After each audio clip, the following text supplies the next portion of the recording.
Amém. Bom dia, irmãos.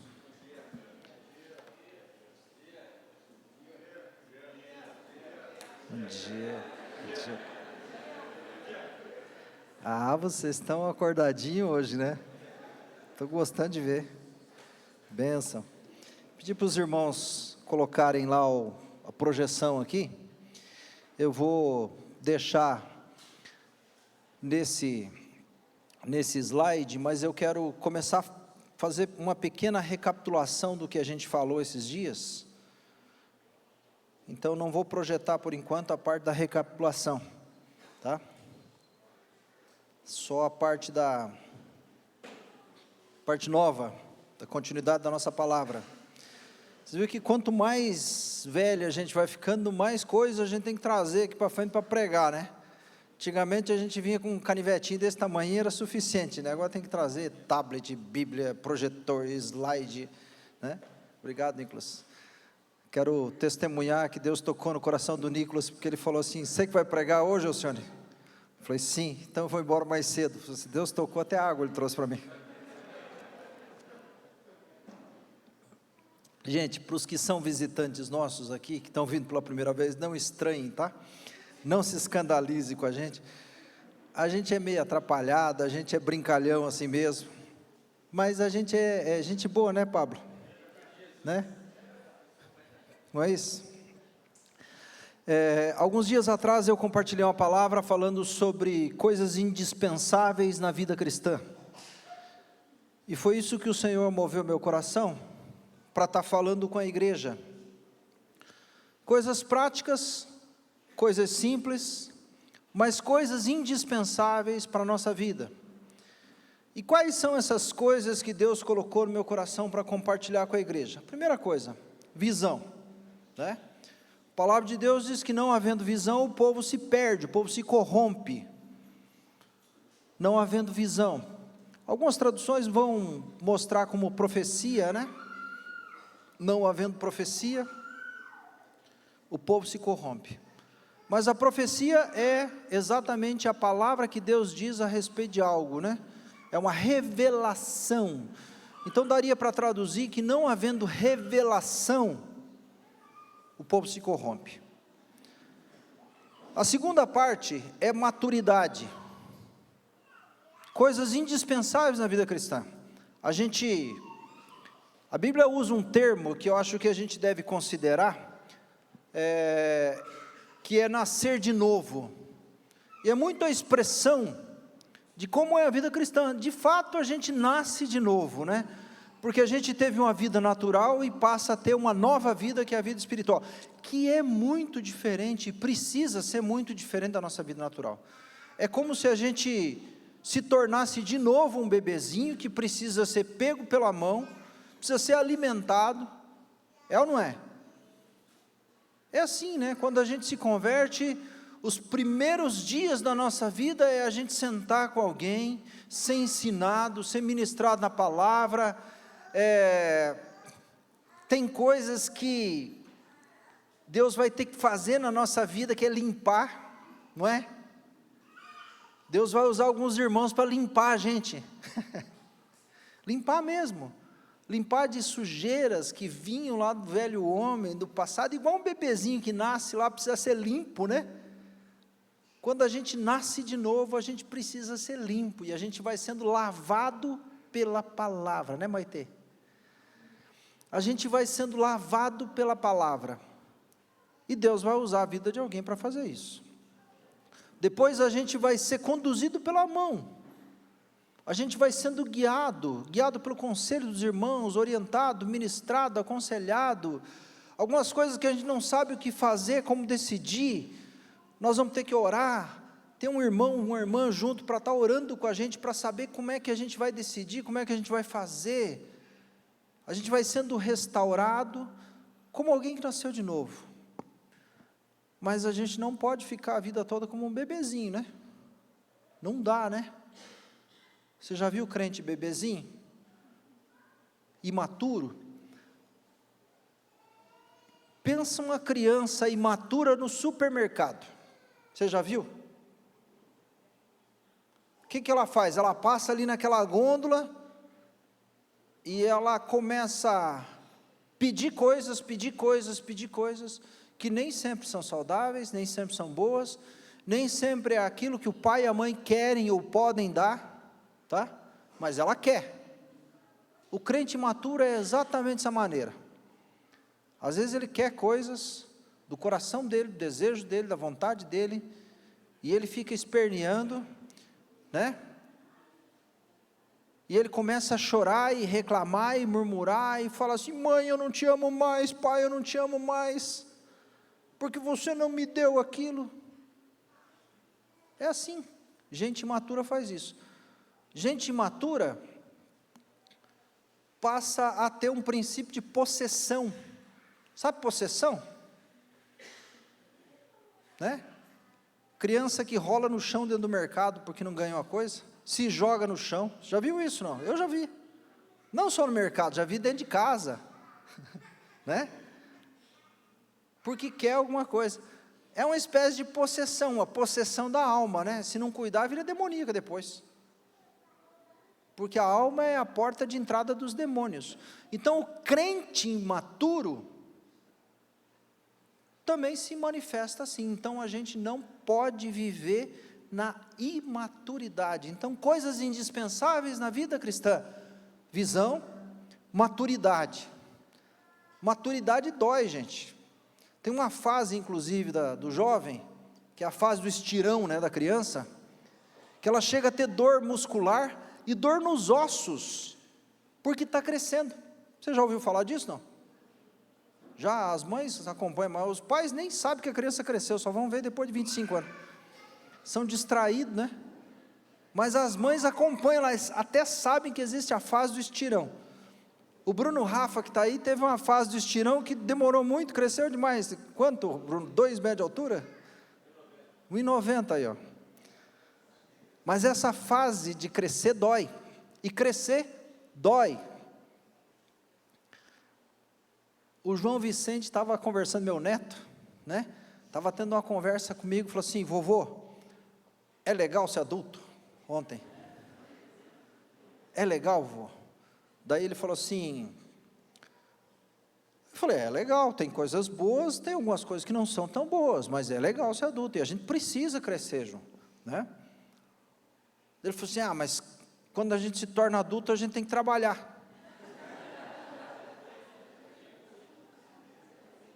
Daí eu falei para ele, falei assim: mas eu gosto de trabalhar. A conversa de adulto nós dois, né? Eu gosto de trabalhar. Mas não é chato trabalhar, vovô? Eu falei: às vezes é. Aí eu estava explicando para ele por que eu gosto de trabalhar. Eu falei assim: por que não é chato trabalhar? Porque quando a gente gosta do que a gente faz, não é chato. Quando a gente não gosta, não é só trabalhar que é chato, qualquer coisa é chato, né? Aí ele descobriu, falou assim: vovô, eu quero trabalhar lá na tua empresa, quando eu crescer, né? Já arrumei um funcionário.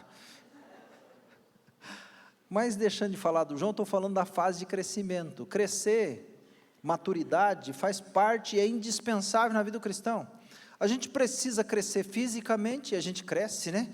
Alguns crescem para cima, outros crescem para o lado, mas crescem fisicamente. A gente precisa crescer emocionalmente. Emocionalmente, gente. A gente não pode mais viver de picuinha. E a gente precisa crescer espiritualmente, porque a gente nasceu de novo. Então, crescer, maturidade, é fase indispensável na vida do cristão. E a gente talvez tenha que usar essa palavra aqui, essa ministração, para fazer uma avaliação da nossa vida, né? Se a gente está crescendo nessas áreas. Primeiro, se está crescendo fisicamente, você já sabe que está crescendo, isso é meio orgânico, né? Se você não tiver, você vai ter que ir no endocrinologista, talvez fazer um tratamento de crescimento, que existe, né? Mas, essa parte eu não vou tocar, isso aí é médico. Vou falar que a gente precisa crescer emocionalmente, e para crescer emocionalmente, a gente precisa ser curado pela palavra de Deus, para que as nossas emoções sejam curadas.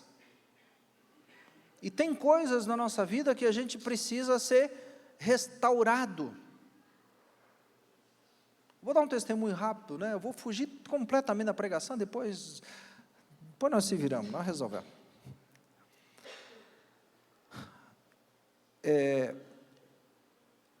Sobre crescer emocionalmente.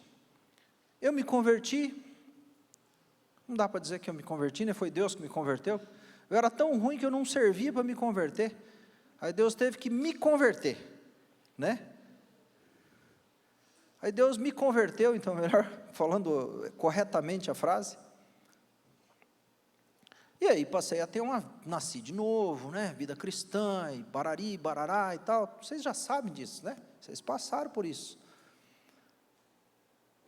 Mas tinha coisas na minha vida emocional que não estavam curadas, gente. Ou você acha assim que você mergulhou na piscina e, tipo um irmão que queria ser batizado no rio, porque ele achava que naquele dia, se fosse batizado no rio, a correnteza da água levava tudo que não prestava dele. Acho que é assim, né? Na verdade, Deus faz uma obra no nosso coração e começa uma transformação para a mudança de reino. Ele te tira de um reino e te coloca no outro, né? Uma transposição de reino, é mudança de reino. Só que tem um porém nessa mudança de reino. Vou contar uma outra história antes da primeira, que eu lembrei agora. Eu morava no Guarujá, Deus, não se assuste, Deus, calma, fica calmo. Eu morava no Guarujá, e a gente, quando é criança, a gente tem amigos, a gente não se importa se eles têm dinheiro, se eles não têm dinheiro, se eles têm, como é que é a vida deles, como é que não é a vida deles, né? E eu lembro que uma família invadiu uma casa, tinha uma casa lá do BNH, né? E essa família invadiu, né? Se apropriou, se apossou daquela casa, né? Fez tipo, desculpa a piadinha, né? Fez tipo bolos assim. Não posso perder a piadinha, né? Fez tipo bowls, fez tipo bowls assim, invadiu a casa e morava lá, e tinha uns 4 piá lá, 4 meninos que moravam lá. Rapaz, imagina, 4 meninos já dava quase um time de futebol, era a nossa turma. E aí a gente foi, se enturmou, fez amizade e tal.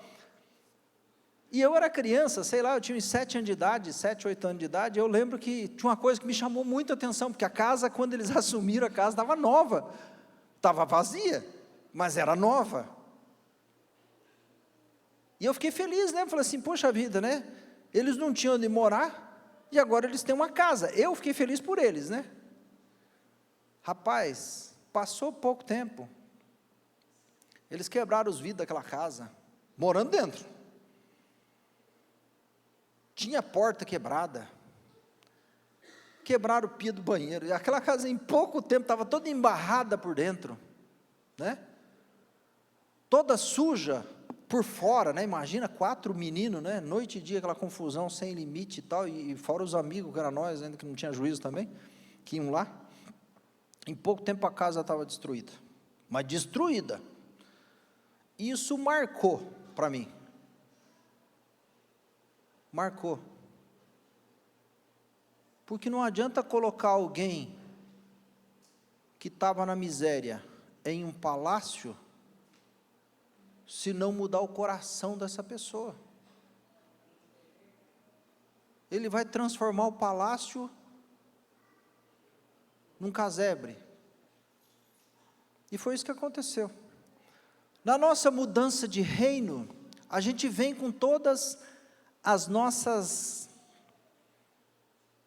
más conversações, a gente vem com os nossos defeitos, a gente vem com falhas, a gente vem com muitas coisas de comportamento que são fora do padrão do reino de Deus. Não sei se você já parou para pensar nisso, mas deve parar para pensar. Tem coisas que você traz na bagagem, porque você estava lá morando embaixo da lona, Deus te pôs no palácio, né?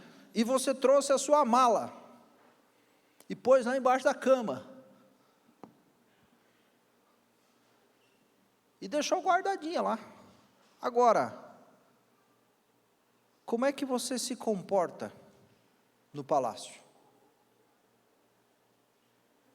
Se você não for ensinado, Se você não tiver uma mente transformada, você vai levar toda aquela prática lá da tua vida debaixo da lona, na barranca do rio, para dentro do palácio. O teu comportamento, a tua atitude, as tuas palavras, as tuas reações, só tem uma diferença. No reino de Deus, tem um rei que governa. E ele está sentado no trono.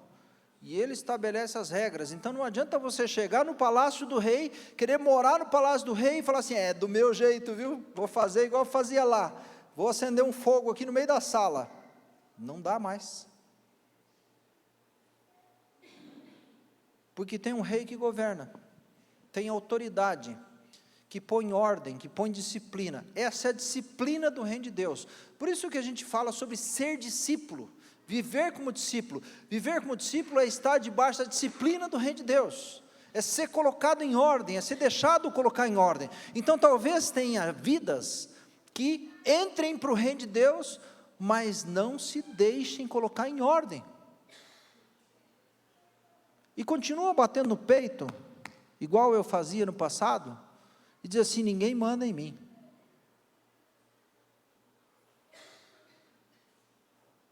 Ninguém manda em mim.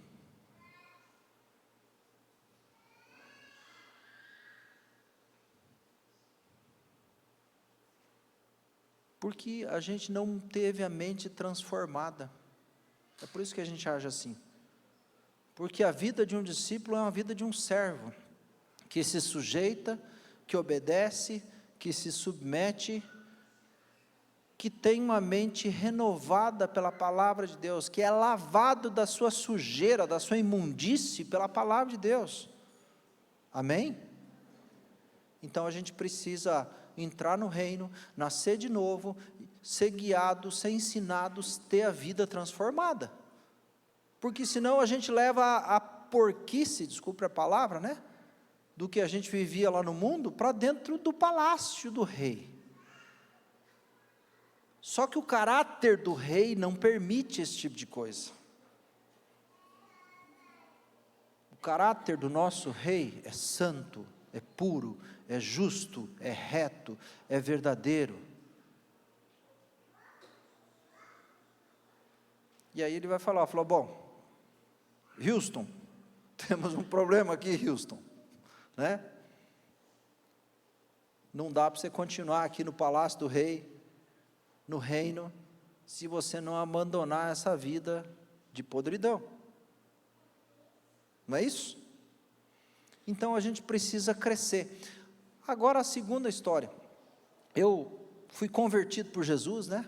Agora fiz certo. E aí eu tive um relacionamento lá meio conturbado com a minha mãe, assim, nem eu sabia que era conturbado, porque a gente se dava muito bem aparentemente, mas com um monte de trauma, um monte de mágoa, um monte de ressentimento escondido embaixo do tapete. E eu lembro um dia que a Delcy falou para mim assim, falou assim, o teu relacionamento com a sua mãe é estranho. Como assim? É estranho, porque você vai todo domingo lá, você senta na frente dela e vocês não conversam. Eu nunca tinha percebido que a gente estava junto, mas não conversava, Marcos. Mas eu ficava ruim se eu não fosse visitar minha mãe. E eu, gente, assim, eu sempre honrei muito minha mãe, sempre respeitei muito minha mãe, mas com um monte de coisa embaixo do tapete. Percebe isso? Quer dizer que o que estava, é igual um iceberg, né? Aquela pontinha que aparecia, não revelava o tamanho do que estava escondido. E aí eu lembro que ela falou essa frase e eu comecei a pensar. Falou assim, se você não vai lá, você fica mal. Eu nunca tinha percebido. E eu comecei a orar sobre isso. Falou assim, Salmo 139 diz assim, Senhor, Tu me sondas e me conheces. E eu comecei a orar, falei assim, Senhor é aquele que me sonda. O Senhor é aquele que me conhece. Sonda é a mesma expressão de quando você vai cavar um poço artesiano que faz aquele buraco, né? Ou você vai perfurar uma rocha, aquela sonda vai profundamente cavando. no mais profundo, até achar água ali. E eu falei: Senhor, Tu és aquele que sonda, e me conhece o meu interior, que esquadrinha o meu coração. O Senhor sabe cada quadradinho dele assim, ó, né? Cada detalhezinho. Comecei a orar: revela para mim, Senhor, por quê que eu me sinto assim? E um dia eu estava numa reunião, lá em Londrina, com alguns irmãos, e aquela palavra falou comigo. Falou sobre um sentimento de vítima, até eu compartilhei a palavra esses dias sobre isso, sobre um sentimento de vítima, né? E que Jesus não veio salvar a vítima, Jesus veio salvar pecador arrependido. Bah! Foi uma marretada na cabeça. Porque a vítima, todo mundo é contra ele, todo mundo não ajuda, não colabora, não agrada, não trata bem, ele é rejeitado, ele é coitado, e barari, barará, e aquela palavra, eu falei assim: Jesus não veio salvar a vítima, Jesus veio salvar pecador arrependido. E eu falei: opa, é para mim. E às vezes a gente recebe a palavra e a gente tem que ter uma atitude racional, vou usar a palavra racional, prática. E eu, como tenho um temperamento muito prático, entendi a palavra, eu conheci um pouco da Bíblia, entendi de Deus que estava errado, e fui lá na minha mãe, sentei um dia com ela, falei: mãe, é o seguinte, preciso conversar com a senhora. E contei a história: eu me sinto assim, assim, assado, eu venho aqui, converso com a senhora e tal, eu fico aqui na sua frente, nós não temos assunto um com o outro, mas se eu não venho, eu fico mal. E entendi que tinha alguma coisa escondida na minha alma. E eu recebi essa palavra. E comecei a refletir nessa palavra e entendi que eu tinha um sentimento de mágoa, de ressentimento contra a senhora. Que eu lhe culpava por muitas coisas. Porque eu estava numa posição de vítima. E eu nunca olhei para a sua posição, né? Só fazer um parêntese, como foi a história da minha mãe. Minha mãe saiu de casa com meu pai, naquela época que o marido roubava a mulher para levar para casa, né? Lembra dessa época? Não, vocês não lembram, antigamente era assim. Um negócio bem bíblico, né? Rapaz rouba a moça de casa, vai para outra cidade para poder casar junto com 14 anos. Minha mãe teve uma primeira gravidez, 14 para 15 anos, vai fazendo a conta. Perdeu o neném, faltava alguns dias para nascer, quer dizer, já tinha quase 8 meses, quase 9 meses de gestação. 14 anos, 14 para 15 anos. Teve uma segunda gravidez, 15 para 16 anos, tá? Essa criança nasceu, poucos dias ela morreu, tá? Teve uma terceira gestação, entre 16, 17, perto dos 18 anos ali, que eu nasci, tá? Fez a conta? Pega a experiência de vida dela. Quando eu estou com 1 ano de idade, meu pai é assassinado a tiro nos braços da minha mãe. E literalmente ele morreu nos braços dela. E a última coisa que ele pediu foi um copo d'água. E ela foi buscar um copo d'água e ele morreu ali nos braços dela. 18 anos de idade, gente.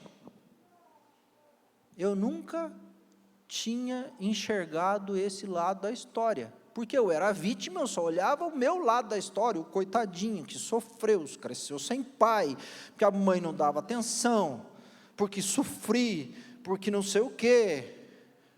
Entendeu? Você está entendendo?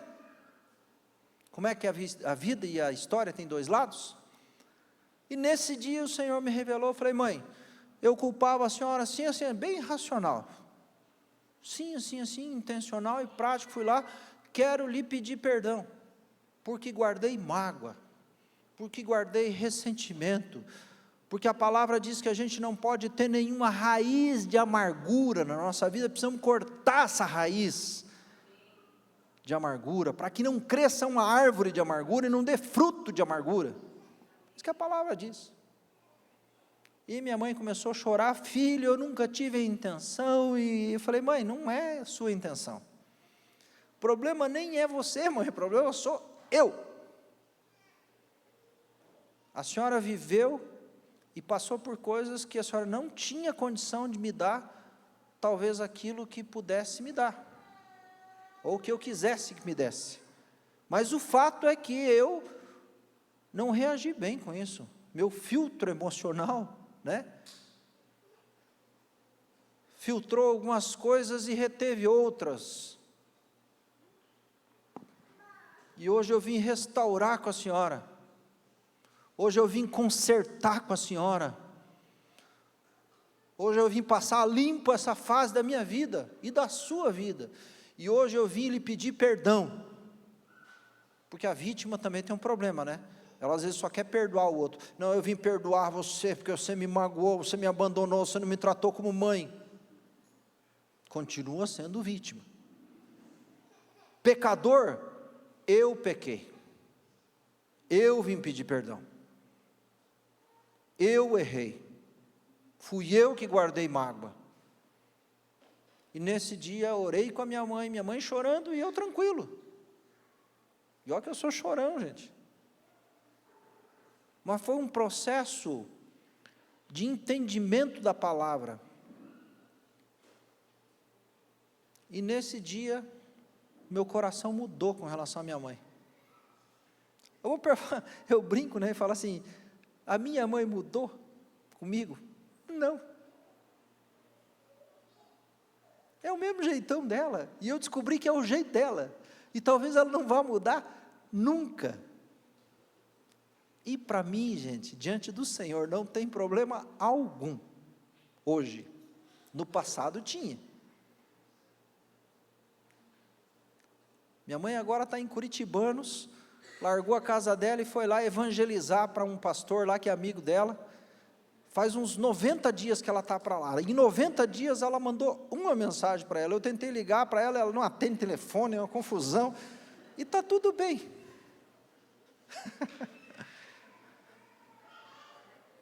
E está tudo bem. E eu dou graças a Deus, porque o coração dela está para fazer a obra de Deus.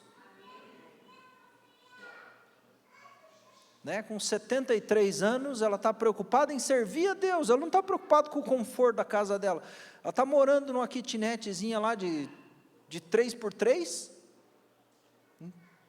mas está feliz, servindo a Deus. E eu, graças a Deus, tenho meu coração restaurado com isso, e continuo honrando minha mãe, abençoando minha mãe, e entendendo o jeitão dela. Amém? Amadureci. Maturidade. Maturidade. E a última parte é santidade. Que eu não vou falar muito hoje, porque senão eu não vou ficar só nos 3 tópicos, eu não consegui pregar o que eu preciso pregar para vocês, daí vocês vão falar assim, o senhor vai voltar de novo com essa história, que já é a segunda vez, a terceira vez, a quarta vez, que ele vai falar a mesma coisa para nós. Então, para a gente evitar isso, eu tinha mais uma história para contar, vou deixar para outro dia.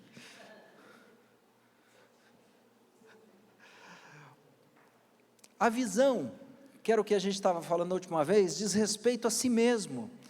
E a gente precisa ter uma visão clara sobre quem nós somos, como é que é a nossa história de vida, para que a gente possa consertar e deixar Deus consertar coisas. Nós precisamos ter uma visão clara a respeito de quem Deus é, senão a gente não consegue se relacionar com Deus. Nós precisamos ter uma visão a respeito do reino de Deus. Porque senão a gente quer fazer igual essa família dos meus amigos lá, que nós jogávamos bola junto, quer levar toda aquela imundície para dentro do palácio e não vai dar certo. Não vai dar certo. Nós precisamos ter uma visão a respeito da igreja. Senão, qualquer coisinha a gente, eu não vou mais nessa igreja, porque aquela música que cantaram, ela não tocou no meu coração. Não, a música não era para você, desculpa, mas era para o Senhor, Aquela palavra do pastor, aquele pastor é muito duro, não falava. Não, às vezes é você que é muito mole. E aí quer sair da igreja. Como se fosse possível sair da igreja. Tem uma coisa que Deus deixou muito claro na minha vida, na minha conversão, que é uma coisa que às vezes a gente não presta atenção. E eu queria, deixar registrado.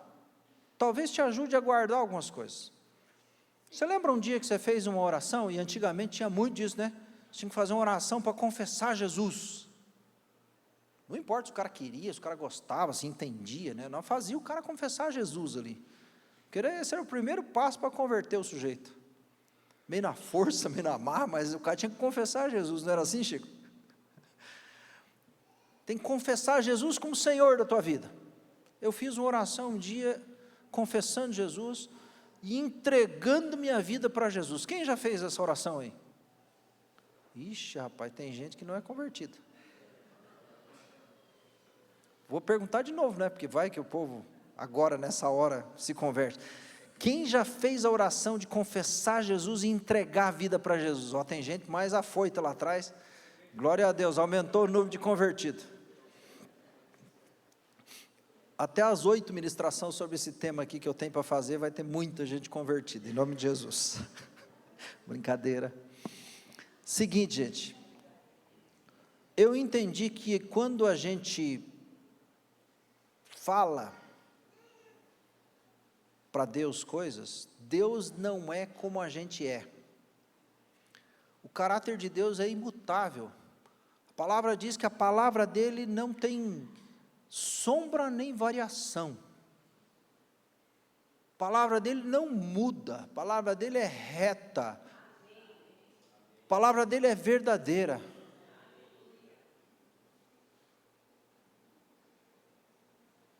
E tudo aquilo que ele fala, ele é fiel, Vocês já viram adesivo em vidro, Deus é fiel? Dá a impressão que Deus é fiel com aquele cara que está lá dentro do carro, que deu aquele carro para ele, Mas Deus é fiel com a sua palavra, porque fiel é o caráter de Deus. Então, quando Deus fala, Deus não muda. Agora, quando a gente fala, Deus acredita naquilo que a gente fala.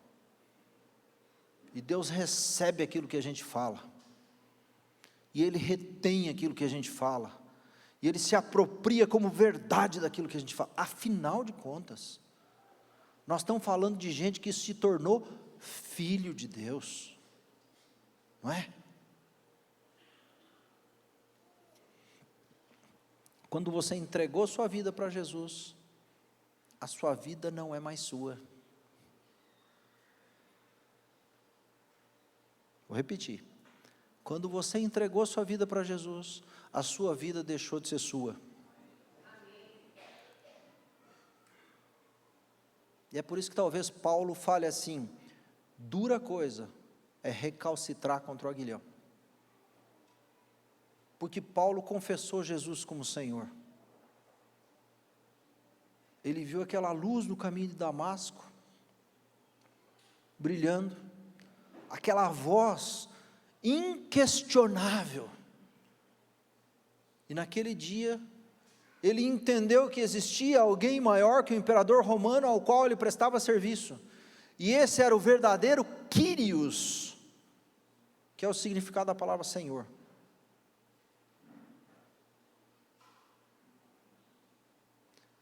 E nesse dia, ele tem esse encontro pessoal com Jesus.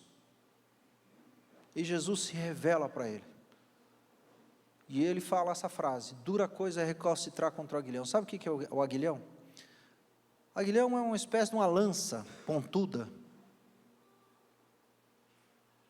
que o boiadeiro usava naquela carroça de boi. E quando o boi resolvia dar aquela empacada, ou querer voltar, retroceder, o boiadeiro pegava aquela lança pontuda, como uma agulha, e cravava no calcanhar do boi. E sabe qual que era a reação do boi? Ajoelhar.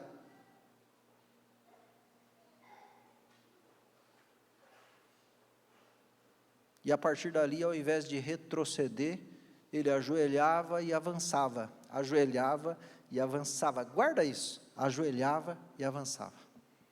Quando nós entregamos nossa vida para Jesus, dura coisa é recalcitrar contra o aguilhão. A nossa vida pertence a Jesus. Você goste, você não goste, você queira, você seja, se rebele, como dizem hoje, fique revoltos. Não importa, você entregou.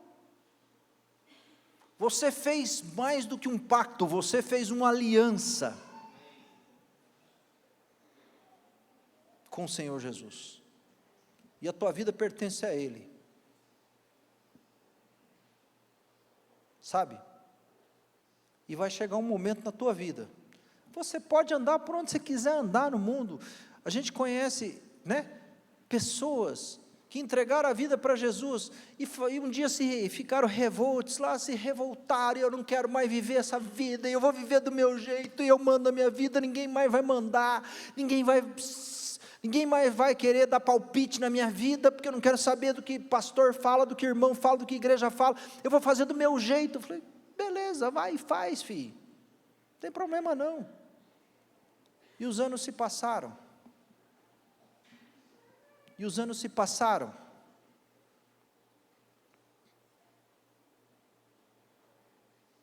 e aí veio a crise, e aí veio o aguilhão no calcanhar. Uma pessoa que a gente conheceu, que fez isso, teve um câncer. Aquele câncer foi o aguilhão da vida dela.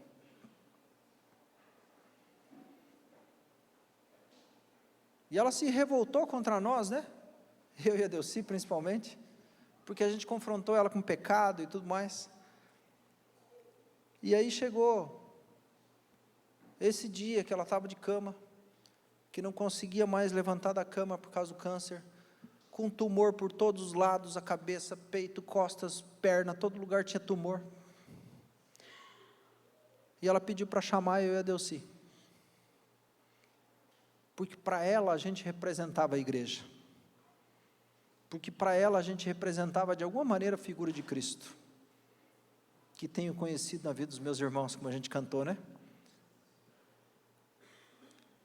E aí ela olhou para nós assim no leito de cama, enferma já há dias, falou assim, eu quero pedir perdão para vocês, que foram meus pastores, que cuidaram de mim, que quiseram o melhor para mim,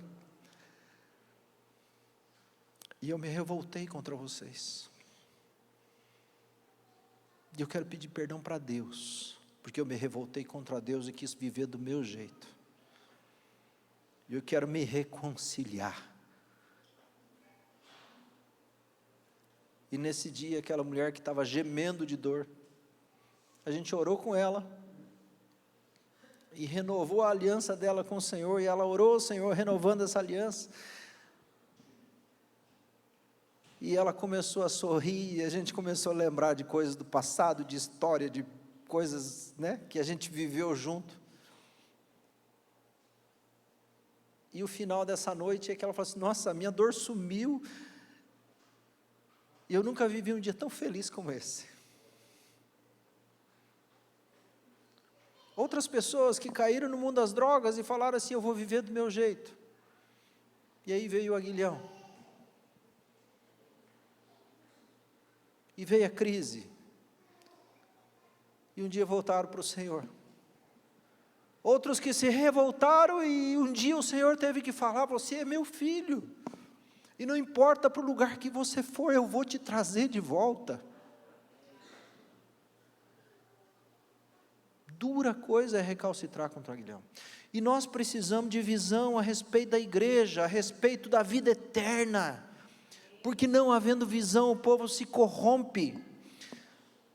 A visão de quem eu sou, a minha identidade, que ela não pode estar baseada no que as pessoas falam ou pensam, não pode estar baseada no que você pensa a seu respeito, mas precisa estar baseada no que Deus pensa a seu respeito.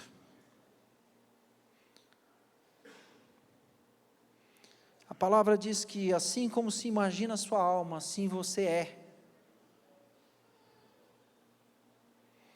E a gente começou a conversar que a primeira coisa que Deus fala que nós somos criaturas criadas à imagem e semelhança de Deus. Deus nos criou física e espiritualmente. E além disso, Ele nos fez únicos. Nós não fomos criados em série, porque o nosso Deus é o Criador e é criativo. E Ele pôs em nós da sua essência de criatividade.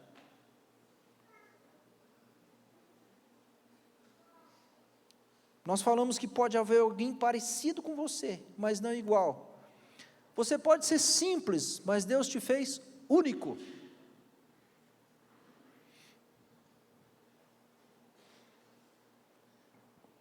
Nós falamos sobre a principal maneira de entender quem nós somos é a respeito de conhecer nossos pais. Da importância da genealogia, por isso que a Bíblia fala fulano, filho de Beltrano, né? Salomão, filho de Davi. Jeremias, filho de Ilquias. Barnabé, filho de Nabé. E a principal pergunta que a gente precisa fazer a respeito disso é: quem é meu pai?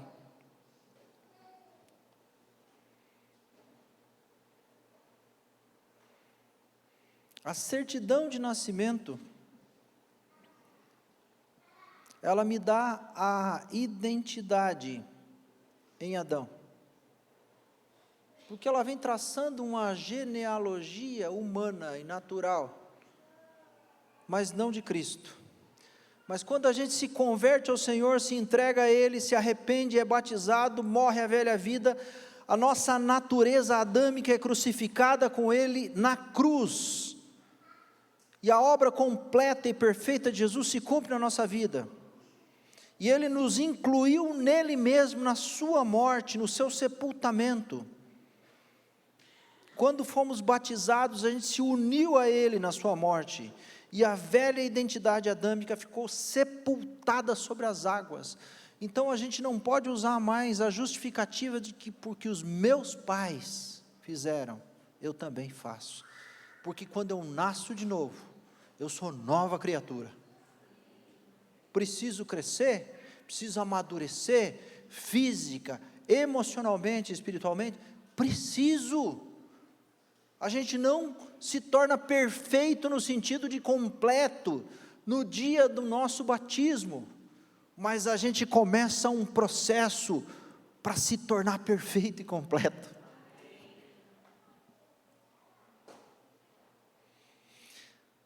E o mais legal do nosso batismo, que eu me empolgo muito em batismo, né? Eu gosto muito do batismo e de ceia, das duas coisas eu gosto muito.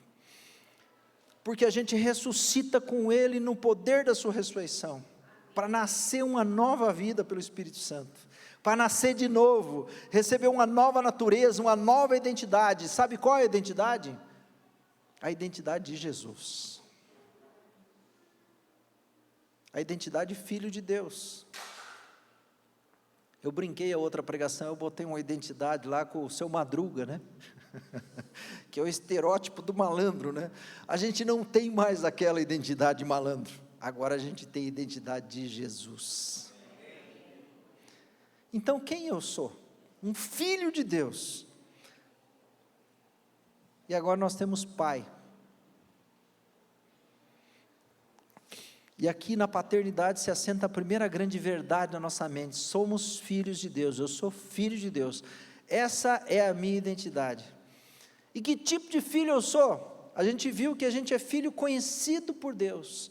Quando a gente leu Romanos 8:29, diz assim: pois aqueles que de antemão conheceu, o Senhor nos conheceu, antes da gente ser formado.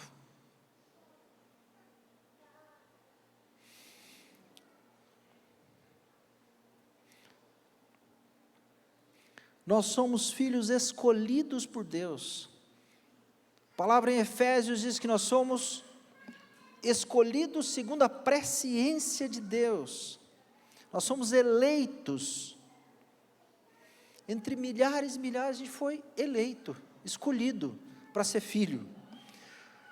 A gente é um filho desejado por Deus. Nos predestinou para sermos adotados como filhos por meio de Jesus. Gente, nessa nova família da qual nós fomos inseridos, eu gosto de pensar que é como se a gente estivesse num orfanato,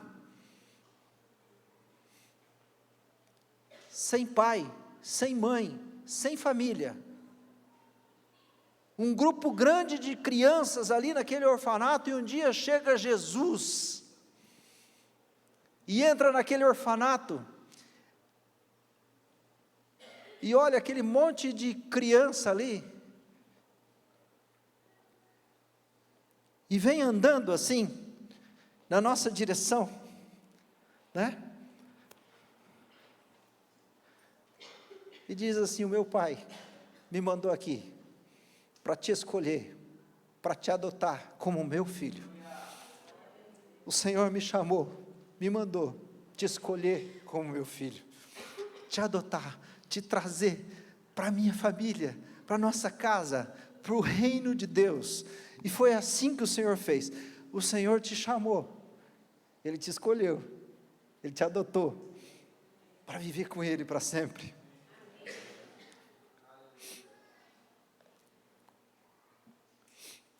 Nós somos filhos desejados, porque o Senhor desejou nos ter como filho, Ele nos adotou como filho por meio de Jesus, por causa da sua grande bondade com que nos amou.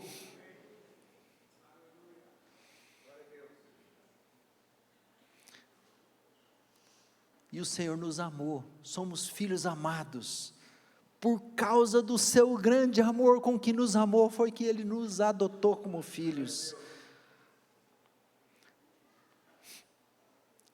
Somos filhos predestinados, Ele tinha um destino traçado antecipadamente, havendo-nos predestinado para sermos adotados como filhos por meio de Jesus. Ele não só te adotou, Ele não só te escolheu, Ele não só te elegeu, não só te amou, Ele traçou um destino, Ele fez um plano, igual a gente faz plano para os nossos filhos, né? Igualzinho, sabe, menina?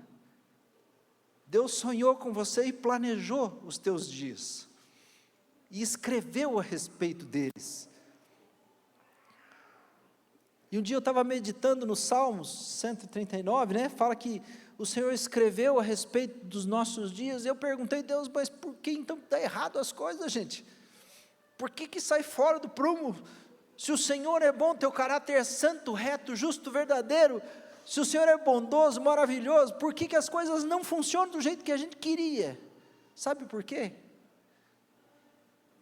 Porque às vezes eu quero virar escritor, eu pego a caneta da mão de Deus e falo assim: agora sou eu que vou escrever, Senhor, essa página aqui sou eu.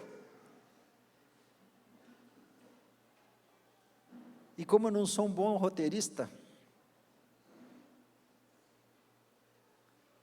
eu só sei escrever tragédia e drama,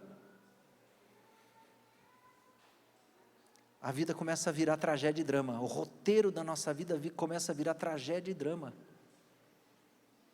até que eu pego e devolvo a canetinha lá na mão de Deus, e Deus começa a escrever novamente a respeito da nossa história, porque Ele já tem um destino.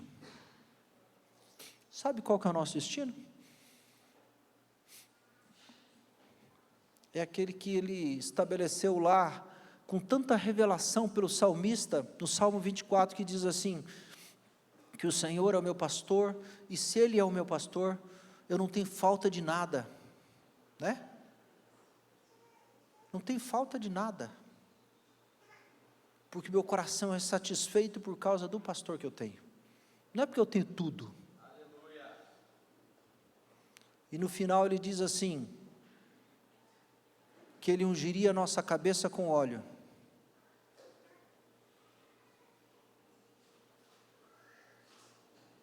Ungir a cabeça com óleo fala de duas coisas. Fala de cura, ele traria cura para nós, e fala de autoridade, ele nos daria autoridade. Ele encheria o nosso cálice até transbordar, na presença dos nossos inimigos. E os nossos inimigos não são carnais, né, Chico? Não são carnais. Os nossos inimigos não é a sogra, não é o sogro, não é o vizinho, não são esses aí. Vocês já sabem disso.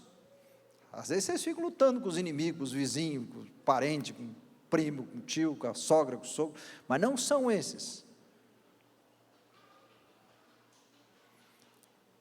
E ele diz que ele ungiria a nossa cabeça com óleo, o nosso cálice transbordaria. Essa expressão do cálice transbordar é uma expressão que diz respeito a quando o anfitrião desejava honrar a vida de uma pessoa que estava sentada à mesa, ele pegava a jarra de vinho e enchia aquela taça até transbordar.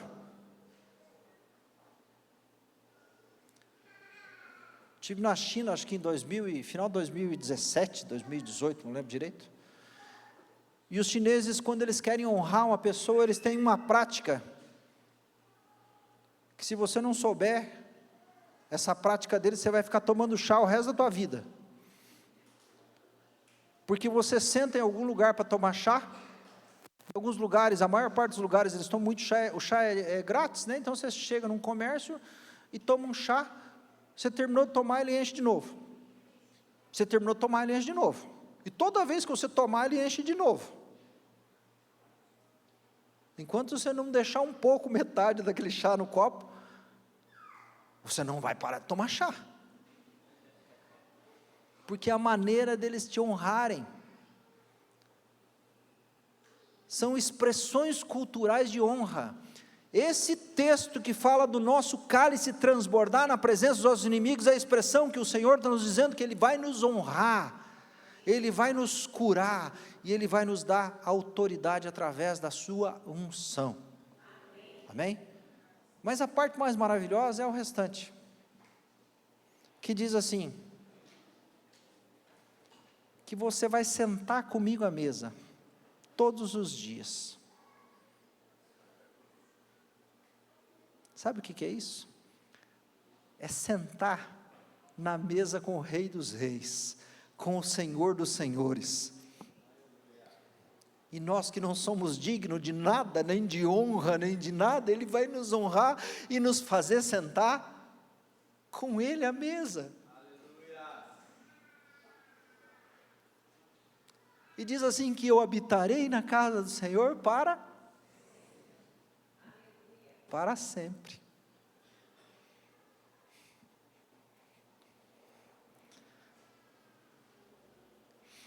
Somos filhos aceitos por Deus, somos filhos chamados por Deus, filhos redimidos por Deus. A palavra diz lá em Efésios que nele temos a redenção por meio do seu sangue, o perdão dos pecados, de acordo com as riquezas da graça de Deus. O Senhor te conheceu, te escolheu, te desejou, te amou, te predestinou, te chamou, te aceitou antes da fundação do mundo e te redimiu naquela cruz.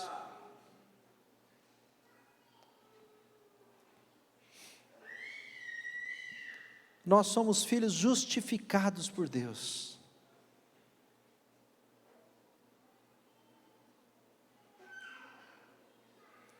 Quando a palavra diz assim, sou eu mesmo, que apago as tuas transgressões, por amor de mim, e dos teus pecados eu não me lembro mais.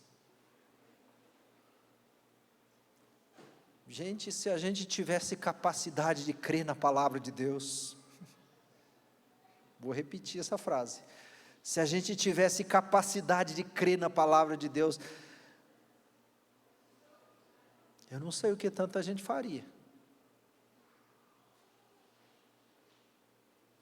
Eu não sei como é que seria a nossa vida no dia a dia.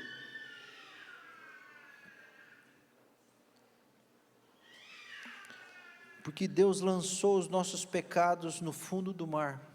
Ele nos limpou. O problema é que Deus esqueceu das nossas transgressões. E a gente fica trazendo de volta todo dia.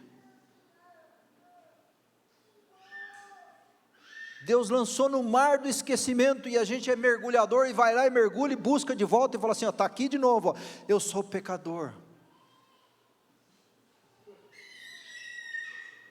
É assim que a gente vive. Nós somos filhos santificados por Deus.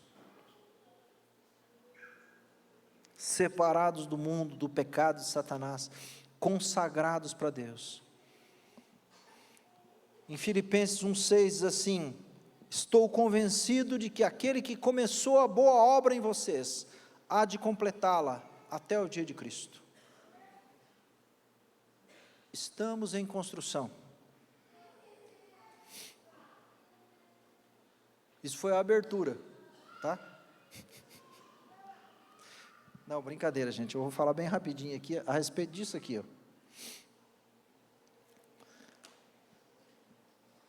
A gente precisa compreender quem nós somos, e talvez depois eu quero falar um pouco a respeito de quem Deus é, não vai dar tempo hoje, para a gente compreender que Deus não nos deu só uma identidade nele, mas Deus também nos predestinou, nos deu um propósito. Quando a gente olha para esse texto de Jeremias, no capítulo 1, a palavra de Deus diz assim, quer abrir tua Bíblia lá em Jeremias, capítulo 1? Então você vai sair daqui falando que, assim, esse pregador fala, não pede para a gente abrir a Bíblia, eu trouxe a Bíblia sem precisar. Então para você não sair falando isso aí de mim, abra a tua Bíblia em Jeremias, capítulo 1.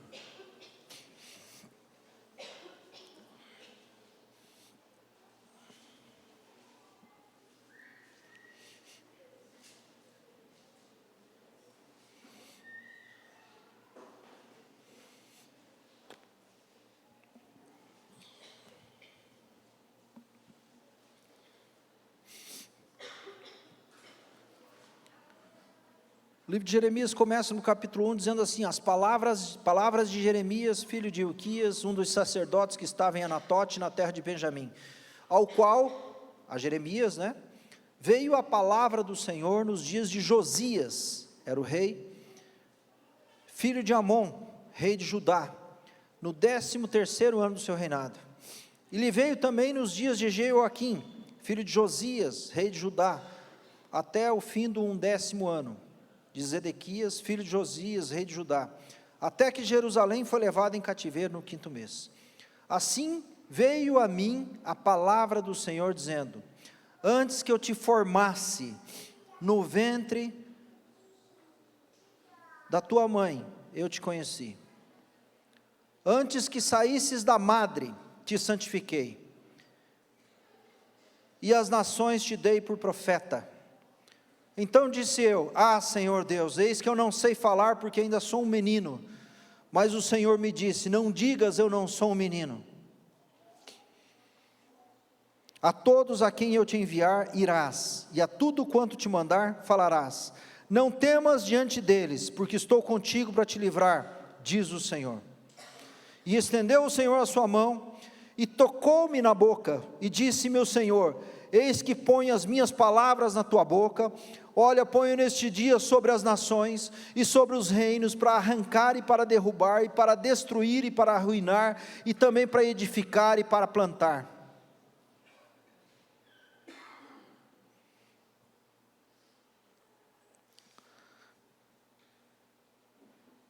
Essa é uma palavra que não é só para Jeremias. Essa é uma palavra que o Senhor fala na Bíblia toda a nosso respeito. Antes de você nascer no ventre da tua mãe, Ele já te conhecia. antes de você ser formado, porque nós somos esses filhos que o Senhor planejou, que o Senhor pensou. Nós não somos filhos que foi um acaso, uma casualidade, um acidente. Nós fomos filhos escolhidos, eleitos, amados, justificados, santificados, redimidos pelo Senhor. E Ele fez isso para nos dar um fim, um propósito. E quando o Senhor chama Jeremias, Ele fala assim: eu te conheci ainda no ventre da tua mãe.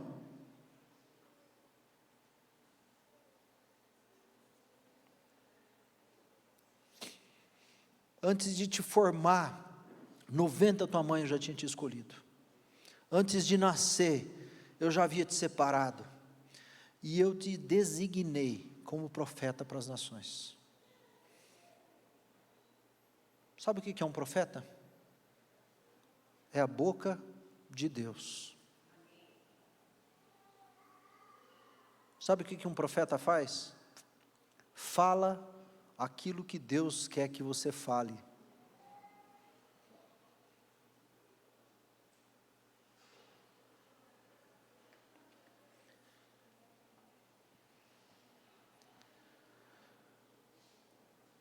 Essa conversa entre Deus e Jeremias,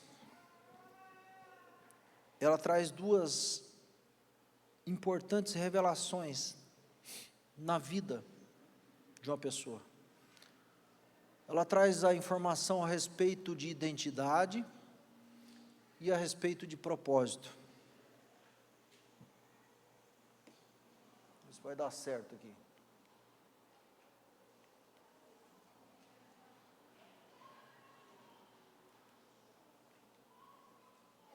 Passa para mim lá, Lucas, que não deu certo aqui. Acho que travou. O que o Senhor está dizendo assim: antes de te formar, eu te escolhi. O que Deus está dizendo assim: você tem um ministério profético, antes de ter um corpo físico. E quando o seu corpo foi formado, e você nasceu, Deus viu um profeta. Deus não viu um bebezinho que nasceu, frágil. Deus viu um profeta. Assim como Ana e fugiu o outro, que viu Jesus lá no templo, não é Ananias? Simeão? Me fugiu agora. Quando eles viram aquele bebezinho no templo sendo apresentado, eles não viram o bebezinho, eles viram o Senhor Jesus, o Salvador.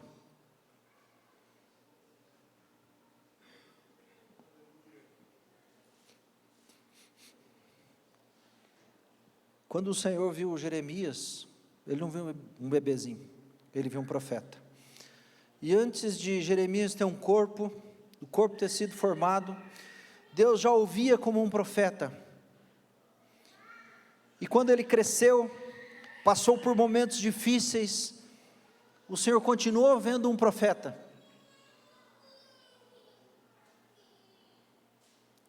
E essa é uma palavra para os nossos dias, para aqueles aos quais o Senhor de antemão conheceu, para aqueles aos quais de antemão o Senhor chamou, para aqueles aos quais o Senhor predestinou. Sabe, antes de você nascer, o Senhor já tinha te visto.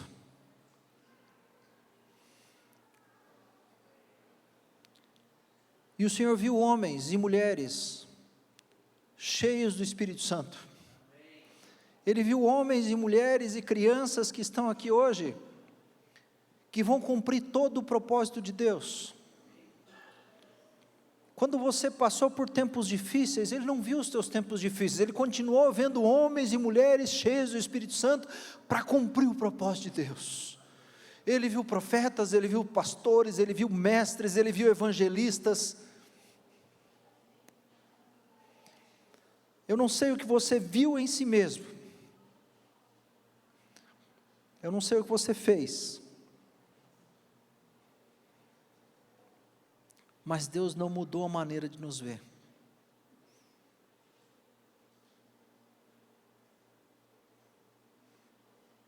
Porque Deus trabalha com fé. Ele é fiel. Ele crê em nós muito mais do que nós cremos. E hoje o Senhor vem te apresentar a você a si mesmo, aquele que Ele viu antes de nascer. Hoje Deus está tentando te apresentar a você mesmo, apresentar a você quem realmente você é, quem você nasceu para ser. E assim como Jeremias, a gente talvez tenha uma resposta para Deus, quando o Senhor fala conosco. Eu sou muito jovem, eu não sei falar,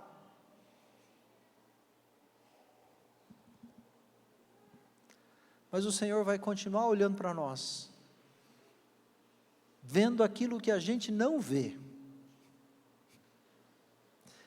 Eu tive um profeta, quando Jeremias fala assim, eu não sei falar,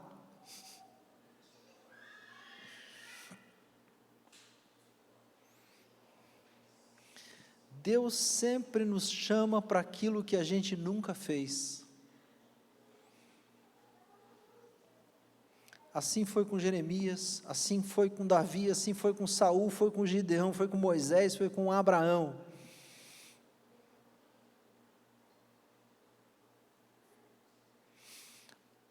Deus faz um diagnóstico na vida de Jeremias. Não é que ele não sabia falar, ele era jovem e estava com medo. E é sempre o medo que nos impede de fazer aquilo que Deus planejou para a gente fazer. Então Deus responde para ele, não diga que você é jovem, porque a todos a quem eu te enviar você irá. Porque eu estou contigo para te livrar. O que Deus está dizendo para ele, é aquilo que o Ali fala para o Munir todos os dias, você é forte e corajoso. Você é forte e corajoso. É isso que um pai fala para um filho, você é forte e corajoso. Não diga que você é jovem, não diga que você não sabe falar, não diga que você não consegue. Deus resolveu te dizer, você é forte e corajoso, você é forte e corajosa.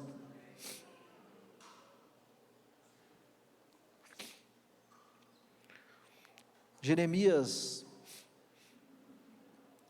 cumpriu uma função de sacerdote e de profeta, talvez num dos períodos mais difíceis da nação de Israel.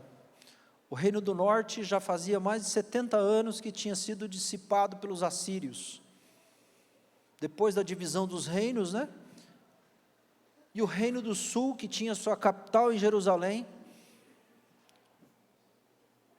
tinha sido governado por Josias, que assumiu o trono com 8 anos de idade, e passou por uma sucessão de reis, que perverteram o coração do povo, o povo se entregou à idolatria, o povo se perdeu. Então Deus levanta homens, e assim como levanta hoje, homens e mulheres, para anunciar a respeito do juízo de Deus, e pregar sobre arrependimento, e falar para as pessoas, falar, olha, o juízo de Deus está próximo, se arrependam e voltem, enquanto dá tempo. E ele profetizou sobre o domínio do império babilônico, que ia dominar Jerusalém. Um jovem, que foi separado pelo Senhor, que disse assim, eu não sei falar e eu sou muito jovem, eu não passo de um menino, que Deus resolveu levantar e capacitar, e dizer assim, não temas, seja forte e corajoso, onde você for, onde eu te disser para ir, você irá.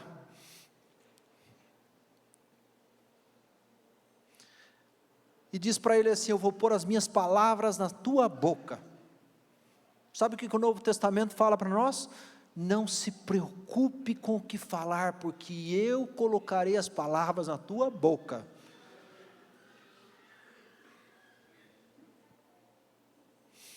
Eu ponho nesse dia sobre as nações, sobre os reinos, para arrancar e para derrubar, para destruir e para arruinar, e também para edificar e para plantar.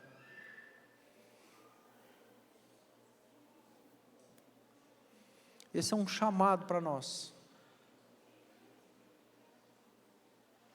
É um chamado para nós. Para declarar assim, que o Rei dos Reis, Ele virá, e regerá as nações com vara de ferro. E aqueles que se rebelaram contra o Senhor, são recomendados a beijar o Rei, porque o Senhor lhe deu as nações por herança.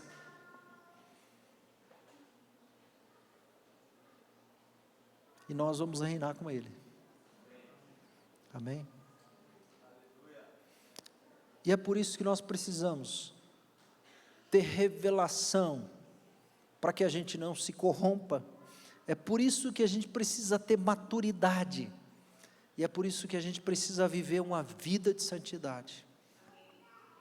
Não havendo visão, o povo se corrompe.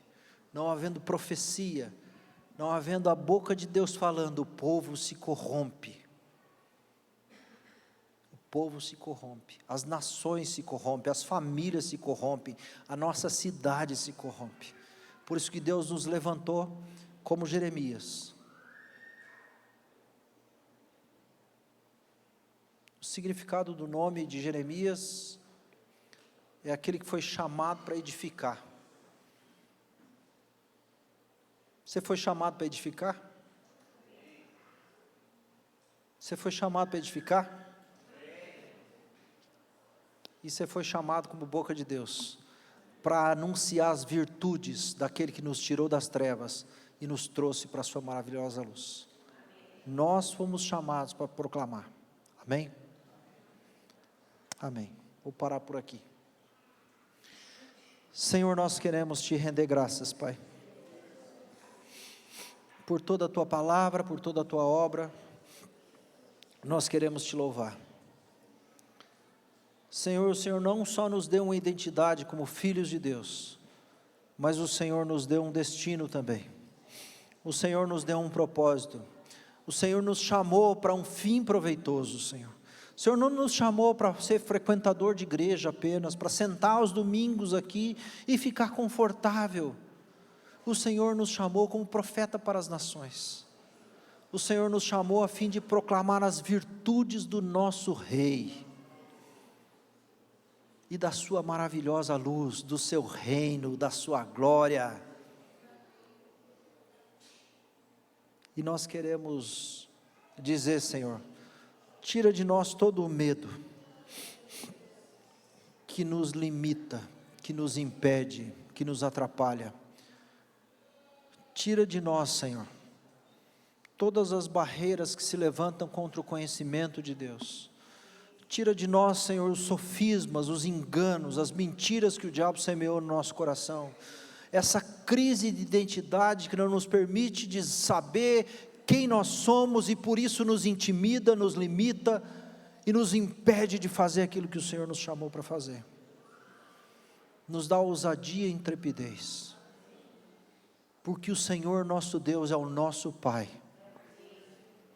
e hoje Ele nos diz: você é forte e corajoso, você é forte e corajoso, não temas porque eu sou contigo, você é forte e corajoso. Amém?